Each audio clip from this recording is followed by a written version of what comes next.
Patayin!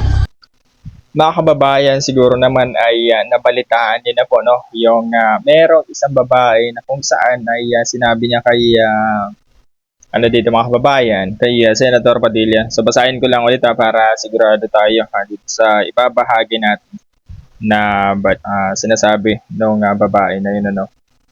So ito mga kababayan, ano,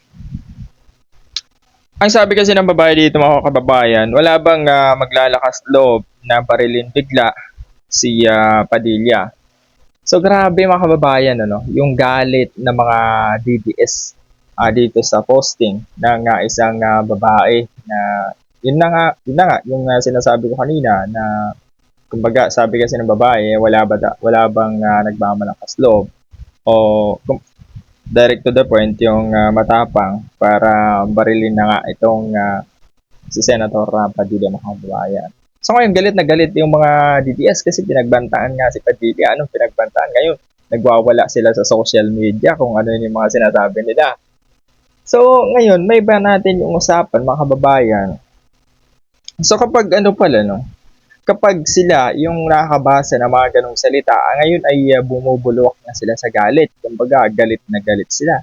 Hindi na maawat ano. Kamusta naman yung pagbabanta nitong mga kasama nyo? Meron pa ngang mga vice na nagbabanta sa presidente, di ba? Vice mayor at saka vice president nagbabanta. Ayan alam niyo kung bakit. Ay, alam niyo kung sino yung nagbabanta na yun, ano. Ngayon, sobrang big deal sa kanila o sa DDS yung posting ng isang babae. Kamusta naman yung pagbabanta ng kagrupo nyo o kasamahan nyo o iniudulo nyo na patain ang presidente ng Pilipinas? 'Di ba? Kamusta naman? So meron lang akong ano dito, clip. Ngayon ipapakita ko sa inyo kung saan ba yung pinakamalala. So hindi tayo pabor sa mga ganitong ano hindi sa kinakampihan natin itong babae na to na nag-posting kasi sino ba naman yung may gusto na ganitong kumbaga ganitong klaseng ugali mga kababayan, ano. Hindi naman natin to kinakampihan itong si May. So yan May. So ngayon nag-share pa si ano dito, sinare pa pala ni Padilla itong mga kababayan itong ano na to.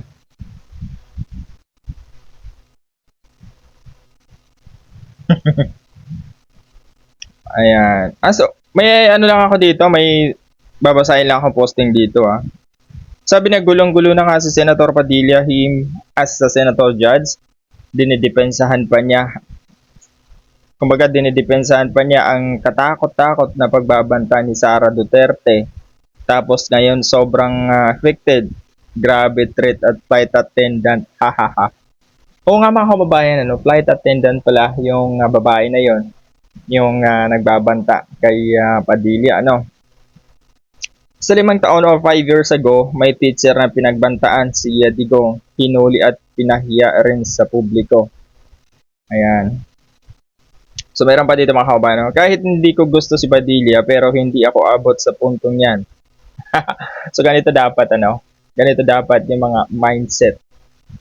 So maganda yung ano dito kahit naman kumbaga hindi mo yung gusto o kahit hindi mo gusto yung tao, wag mo nang pagbantaan, wag mo nang pagsalitaan ng masama, di ba? Wag ka nang kumbaga wag mo na ipakita yung malansa na pag-uugali.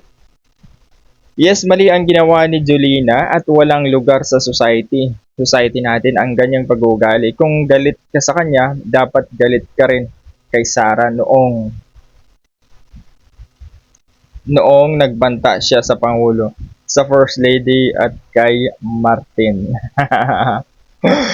Ayan, yun yung sinasabi ko mga kababayan na talaga naman hindi lang si Padilla yung pinagbantaan mga ilang siguro taon na ba yung nakalipas yung pinagbantaan ni Vice President.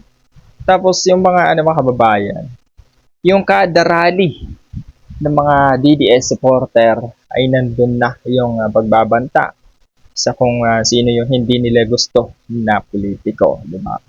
Lalong-lalo na sa presidente kung makapagbanta sila wagas ano. So maraming salamat sa lahat ng mga solid na sumusuporta. Ito yung video po. Single shot ng para ka BBM. BBM! Patayin! Patayin! Patayin! Isang ulo lang naman ang kailangan namin. Ang ulo ni Bongbong Marcos! Imagined myself cutting his head